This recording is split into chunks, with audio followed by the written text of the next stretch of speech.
Англи нь хаяхгүй шүү дээ нэрч. Гаднаа хайчаал тэгэл бид нар гаднаас хамж ачаал. Тэр англи хайдгүй шүү дээрээс хамаагүй энэ тэнд хайчаал. Орхон аймгийн нэгдсэн хогийн цэг нь анх 1976 онд байгуулагдж байсан. Талбайн хэвийн хэмжээ нь 80.3 га байх ёстой ч одоо бол 180 га болтлоо л өргөжинд хэлсээр байгаа юм. Харин төврийн хог хаягдлынхаа хэмжээтэй нийлээд 200 гаруй га талбайг бол одоо бүрхэж байгаа юм. За энэ хогийн цэгт бол өдөрт дунджаар 70-аас 80 автомашин ирж одоо хогоо буулгадаг. Үүний 15-аас 20% бол одоо хунцар сав эзэлж байгаа юм. За хэрэв иргэд одоо гэртээ буюу анхан шатанда хог хаягдлаа ангилан ялгаж сурах юм бол энэ хогийн цэгт жилд буух хогны одоо 30-аас 50% бол одоо бууруулах бүрэн боломжтой байна.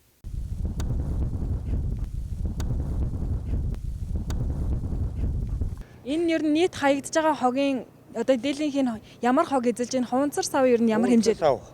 Архины шил. Тортой хог мог тиймэрхүү юм. Иргэдэд одоо хогоо савндаа хийхгүй. Савндаа хийвэл бол ачхад амархан. Тэгээд ангилахгүй. Ангил нэг л яриад байгаа тэр нь тэгээд бүтэхгүй юм хэвшихгүй юм шүү дээ. Эрдэнэ хотын хог хаягдлын нэгдсэн цэг нь 1976 онд анх байгуулагдсан байдаг. Тэгээд одоо хүртэл 40 гаруй жил ашиглагтаад явж байна. Үндсэндээ хог хаягдлын нэгдсэн цэг дээр манай судалгаагаар ойролцоогоор 5 сая метр хог хаягдал хоримтлагтаад байна л да. За хог хаягдлын нэгдсэн цэг маань үндсэн яг байх ёстой хэмжээ нь бол 80.3 га талбайд байрлах ёстой. За иргэдийн буруудаа үйлдэлүүлэн банкны зөвшөөрлөгөө газар хог хаягдлаас болж нэлээд тэлэлтээ үүссэн. За 5-6 жилийн өмнө бол үндсэндээ 80 гагаас хэтрээд нэг 120 га болсон байсан. За манайхан 3 хүн ажилладаг. Тэрэн дээр хог хаягдлын нэгдсэн цэг дээр тэг хичнээн хяналт тавьж гисэн. Харах шөнийн цагаар авчиж хаяа дархалт нэг өсгээд одоогийн байдлаар 180 гаруй га болж тэлчээд байна. Тийм. Хунцар сав нь байгальд хаягдсанаар 100-аас 500 жилиг бол задрахад зарцуулдгаас гадна ялзрахтаа химийн олон төрлийн бодис ялгаруулж хөрс, ус, агаар зэргийг бохирдуулдаг байна.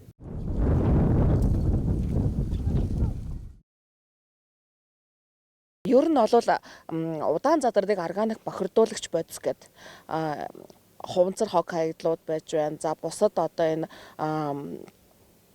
ажилласан одоо тос маслууд ялангуяа трансформаторын одоо ажилласан тос маслууд, за энэ электрон хог хаягдлууд, одоо компьютер бусад одоо энэ электрон хог хаягдлууд эдгээр чинь бүгдээрээ удаан задардаг органик бохирдуулагч бодис гэж явдаг.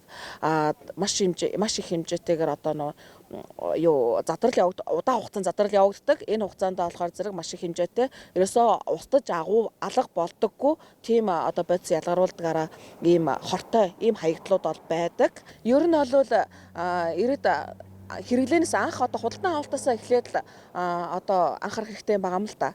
Одоо хайцангуй бас үеийн үед одоо иргэд хог хаягдлаа их багасхад анхаардаг болсон л да. Одоо худалдан авалт хийхээс эхлээд гялгар ут ашиглахгүй тийм ээ, даван уудаа ашигладаг байх хэрэгтэй. Эсвэл цаасан ууд ч юм уу тийм ээ. Мөн энэ нь бол одоо хог хаягдлыг гялгар уутны хог хаягдлыг багасгахад маш үр дүнтэй юм арал да. За мөн одоо хог хаягдал хуванцар одоо хог хаягдал нэг удаагийн аяг тавг хэрэглэхгүй байх тийм ээ.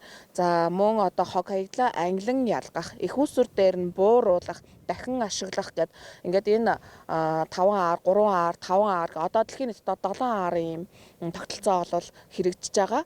Энийг бол амьдрал ахуйдаа иргэд бол анхан шатнаас нь ингээд хэрэгжүүлэх бол шаардлагатай байдаг.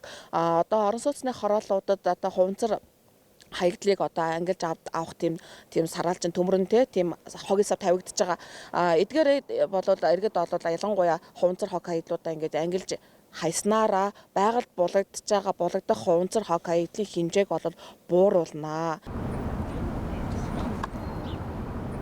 Энэхүү хогийн савнд зөвхөн хуванцар сав хийх зорилттой юм. За яг үн шиг иргэд анхан шатанда хог хаягдлаа ангилсан хог хаягдлаа хог дахин боловсруулах төв болон энэхүү хогийн савнд хийснээр хөрсний бохирлоос сэргийлэхээс гадна өөрсдийн амьдарч буй орчин амьсгалах агаараа цэвэр байлгах боломжтой юм. За нэмж хэлэхэд энэхүү хогийн сав нь Орхон аймгийн хэмжээнд 6 байршилт байгаа юм.